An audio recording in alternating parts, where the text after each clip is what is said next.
Hello everyone, my name is Rebecca and today we are going to talk about how I did during the Reading Rush.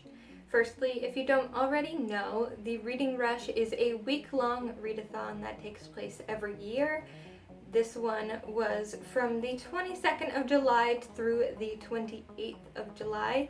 It was hosted by Ariel and Raylene. I will put all their links in the description box below. During the week, people from all around the world try to read as much as possible while also competing in challenges on YouTube, Twitter, Instagram, and this year they added in a Reading Rush website as well. Now let's go through everything I did during the readathon. I think the best way to do this is by going through the badges. Firstly, you got a badge just by signing up to participate in the readathon on the website. It is the 2019 Reader Badge.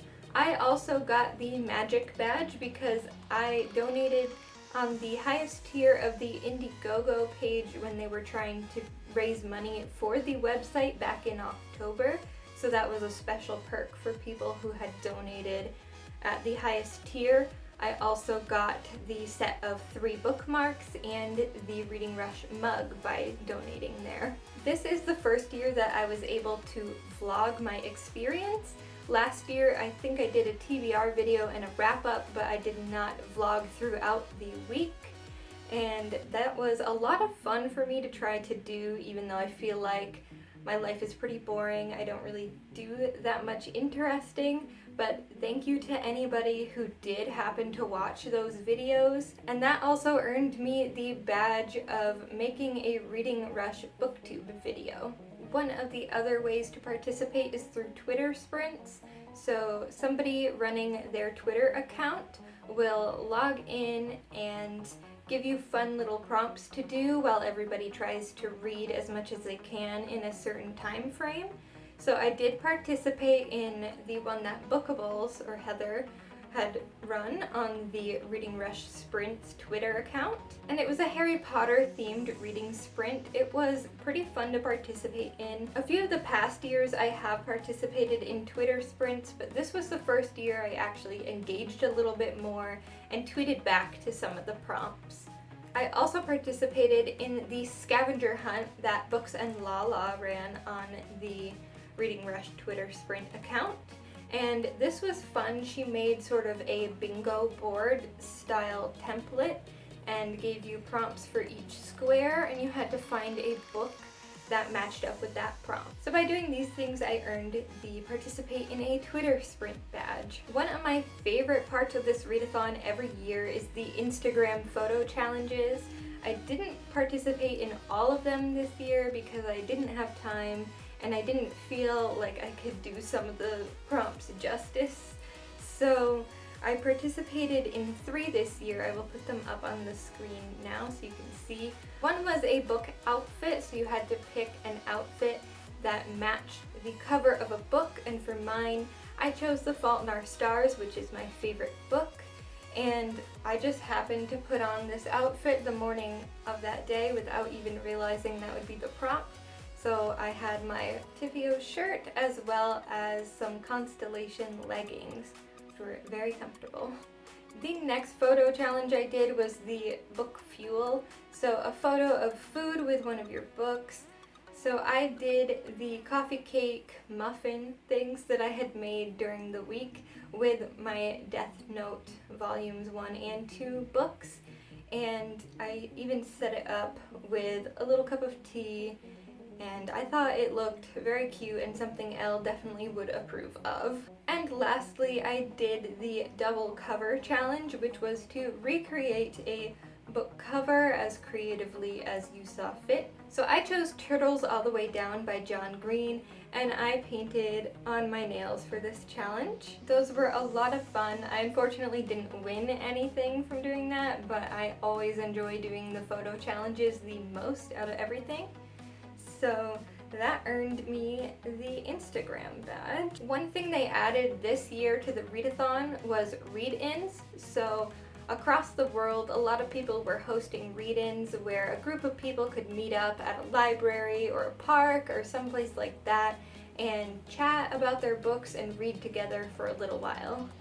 I didn't think I was going to be able to earn the badge for the read-in because the closest read-in to me was about 2 hours away, and I could not justify driving 2 hours just to read with some strangers for a little bit. Luckily, Ariel and Raylene decided to do an Instagram live read-in, so I was able to participate by doing that, which was a lot of fun and might have actually been my favorite part of this year's reading rush. It was really cool to have a group of people there and to be able to share what book you were reading, what books were your favorite so far, and things like that. Now let's finally get into the challenges and badges related to the books, which is the whole point of the readathon after all. So I specifically picked my TBR in order to complete the book challenges. The first 2 books that I was able to complete were Death Notes Volumes 1 and 2, and I chose these for a book with a non-human main character and a book that you decide to read in the same spot the entire time. This manga series is about a boy named Light who finds a Death Note notebook. And this notebook gives you the power to kill people just by knowing their names and faces and writing it in the book. I gave the first one 5 out of 5 stars and the second one 4 out of 5 stars. The next book I finished was Ready Player One by Ernest Cline. I chose this book for the Book You Meant to Read Last Year challenge, the Read a Book and Watch the Movie Adaptation challenge, and Read an Author's First Book challenge. This is a dystopian book where people spend the majority of their time living in a virtual reality video game. And the creator of this video game has passed away recently, and now everybody is competing in order to win his fortune. I give it 4 out of 5 stars. The next book I finished was Lola and the Boy Next Door by Stephanie Perkins. And I chose this book for the challenges of reading a book with 5 or more words in the title. This also ended up being a 5-star read for me. This is about a girl named Lola, and she already has a boyfriend when the boy next door moves in, and she knows him from her childhood and had a crush on him previously, so it's all about her deciding who she is meant to be with in the end. This was a very cute, cheesy contemporary read. After that, I started Across the Universe by Beth Revis. This I chose for the challenge of reading a book with purple on the cover. This is a dystopian sci-fi book, and what has happened is humans have ruined planet Earth and have decided that our best chances would be to leave the planet for a new planet. So what they decided to do was freeze people and send them off on a spaceship for a 300-year journey to this new planet. And what happens is the girl, Amy, is woken up before they reach the planet, and now she has to figure out who woke her up while also trying to protect her parents from being woken up. I gave this book 5 out of 5 stars, and with this book I completed all of the reading challenges except for reading 7 books. So after reading all of those and keeping the 7 books challenge in mind, I wanted something a little bit more lighthearted, so I picked up The Amazing Book Is Not on Fire by Dan and Phil. This is a sort of memoir book by YouTubers Dan Howell and Phil Lester. They tell stories and share pictures about their experiences as YouTubers. I gave this book 3 out of 5 stars. I think if you like Dan and Phil, you will definitely enjoy this book. And lastly, for my 7th and final book of the reading rush, I decided to pick up Volume 3 of Death Note, and I gave this book 4 out of 5 stars. After all that, I had definitely done the Read Over 1,000 Pages challenge.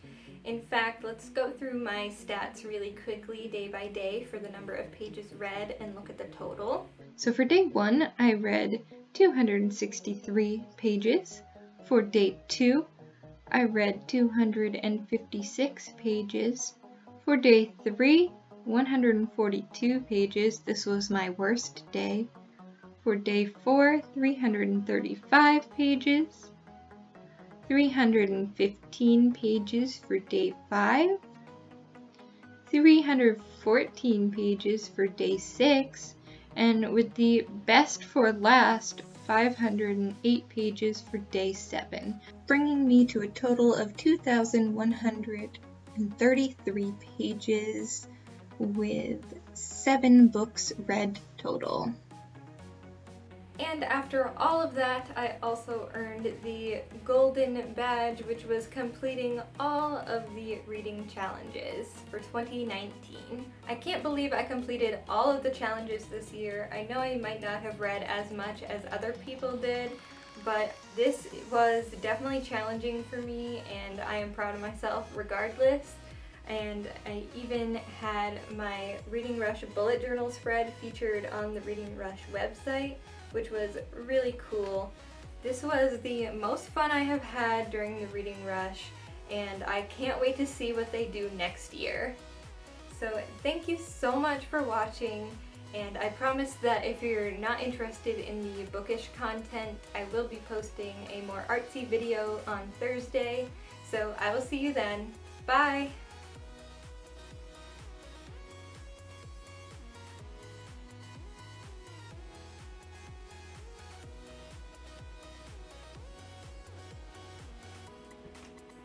Did I get it?